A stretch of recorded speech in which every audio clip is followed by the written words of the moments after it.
and like they were in 1994, for those of you who can remember.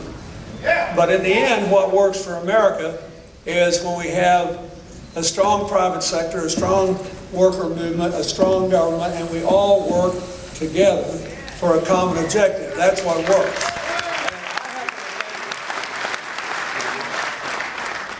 I happen to think this auto industry package is the most important thing that was initiated by President Obama and the administration. I think that, I'm glad they passed health care, but that was just a question of waiting until we had 60 votes in the Senate. Once we had 60 votes, we were going to get some kind of bill, and it's a complicated subject, so you have to keep working on improving it.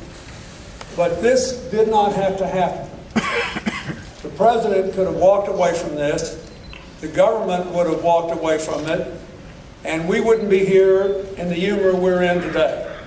This was a decision made, and I think with Steve Ratner and all the other people that worked on this, decision made that we could not afford to lose 1.5 million to 2 million jobs.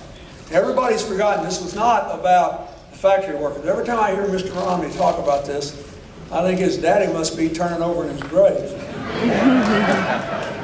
Because I saw this from an entirely different perspective. You know, my father and my uncle were in the Buick business. First job I had when I was 10 or 11 years old, back before there was just-in-time inventories and before there were any computers, we actually had to count how many widgets were in every little box in the parts department. And that's what I did every summer.